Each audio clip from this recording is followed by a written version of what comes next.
Hey, what's going on, Less Than Lethal community? Today, I want to just give you guys a quick update on what's been happening with my Grimberg carry situation. If you guys don't know about the Grimberg carry situation, I recently just put out a video where I was trying to share with you guys my first experience of the Grimberg carry after waiting several months to get it in.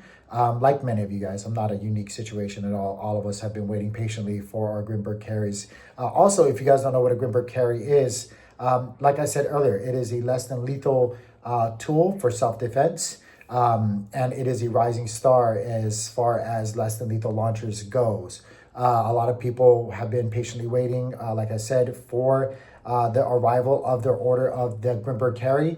And so with that being said, again, I was trying to share with you guys my first experience, my first reactions, my first initial take on the Grimberg carry. And unfortunately, it did not go the way that I was hoping it would go. After every single shot, it would either degas, leak gas, or just not fire in its entirety. I think only one time. I tried it 4 different times, trading out different CO2 sizes, all threaded CO2s. The Grimberg carry can host 8 grams, 12 grams, and 16 gram CO2s if they were threaded CO2s. And I had the 12 and 16 grams, 12 grams coming straight from Grimberg themselves. And then also I had aftermarket or off-brand 16 gram CO2s that I was trying. Nonetheless, it didn't matter which one I was trying. Every single time that I shot the first initial shot, it would either leak gas and or just not fire anymore. I could pull the trigger over and over and over and it just wouldn't work. So I called Grimberg and I was able to speak to the customer service department, which they had a very lovely lady working the customer service department. Hats off to her. She was everything you could hope for as far as a customer service representative goes. Polite, friendly, informative, quick to respond. I didn't have to hold on the wait time for forever. And even when she did put me on hold, because after explaining the situation to her, she said she wanted to go convene with the person that was on the floor handling things. I'm sure one of the engineers there. She did that relatively quickly. She explained things to them, got back on the phone with me after like a minute, maybe 2 minutes max of waiting, and just basically explained to me that they thought it'd be best for me to send the launcher back in. I was mixed feelings about that, kind of expected that to happen. Obviously didn't want to have to do that. Was hopefully gonna be receiving back like an easy fix over the phone. That's at least what I was ideally hoping for, like something dumb that I wasn't doing right or something like that. Like maybe I wasn't twisting it or whatever right. I don't know. I was hoping for the easiest answer, but nonetheless, they were like, I think we know what's going on. If you would just send it back to us, we'll make it right.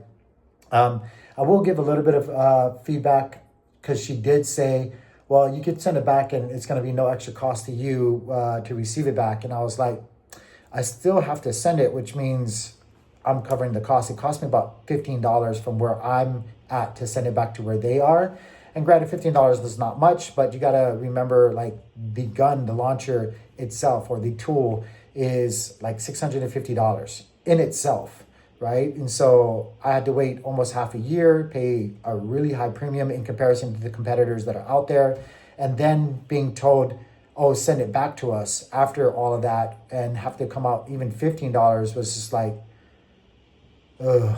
Now I'm giving them the benefit of the doubt. Again, from what I understand, Grimberg's a great company, very receptive, and to hearing out I'm sorry, thinking about my business, their customers and their concerns, and rectifying any things that might be going wrong with any of their purchases. I've heard nothing but good things about Grimberg as a company.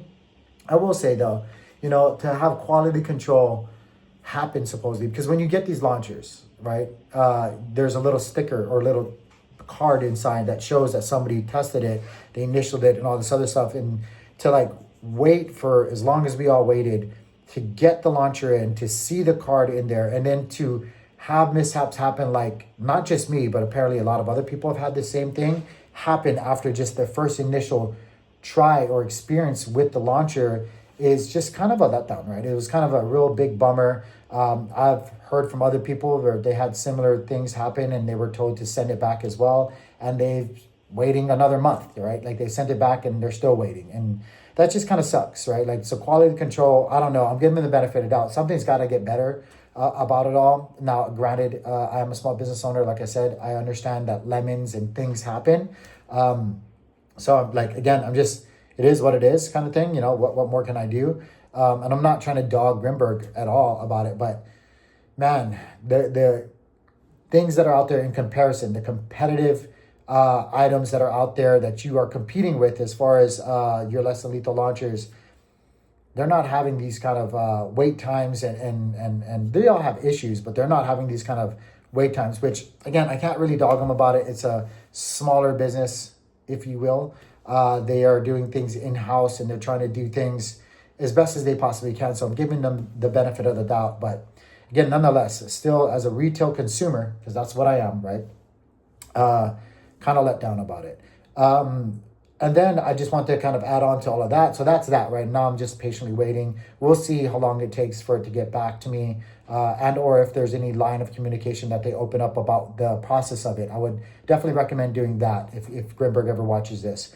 They go on to another topic about Grimberg though. They recently put out a couple of months ago, while taking pre-orders for the carry model, development of a new launcher, or I should say an attachment to a similar launcher like the carry, which is the housing unit for the ammunition and CO2 power. It's like kind of like now a traditional magazine, into where it's all housed in one and there's no twisting. You just pop it in and it just works. Like, you can reload your launcher just like a traditional firearm. You pop it out, you got your CO2 in a housing unit along with your ammunition, and you can just pop it in. And so that gives you more shots, just like a traditional firearm, all in one little housing, right?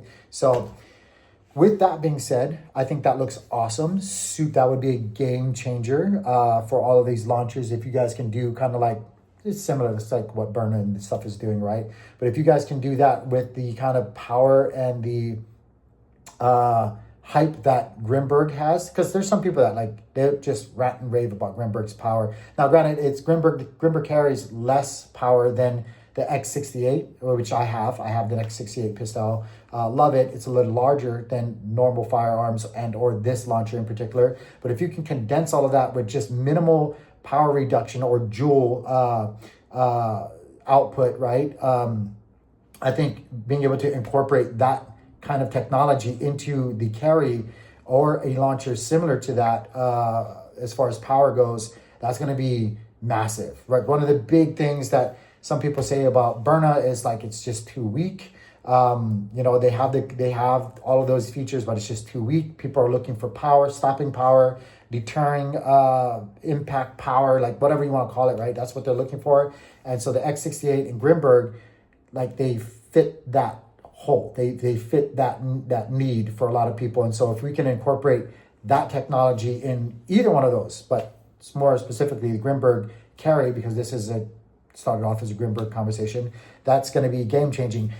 To bring this full circle though, what I would suggest is for anybody that's been on the wait list who have purchased either the gavel or the carry in the past, like you guys should maybe consider taking into account those individuals who have already paid a premium for your launcher in the past and would love to keep supporting you guys as a company, and maybe give them some sort of small discount and or first exposure to that. And or I would say maybe consider them into developing that technology that it would work with what we already have, the gavel, the carry, with minor modifications to the grip or the launcher itself. Like that would be really, really cool to not just feel like you're kind of being left in the dust with your developments and being told you just have to buy a whole new launcher. Like that would be nice, but I can't tell you guys how to do things, and it is what it is.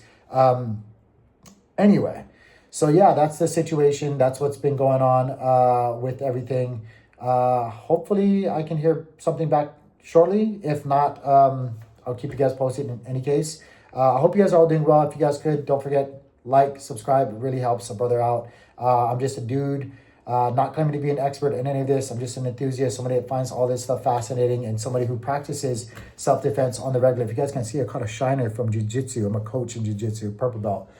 So again, forever student, right? Not an expert, but I practice self-defense and techniques and yeah, just an average dude over here just trying to do his thing, guys. So it would really help out if you guys could support the channel by liking, subscribing. With that being said, I'm gonna stop rambling. I'm gonna get out of here. Have a good day. Peace.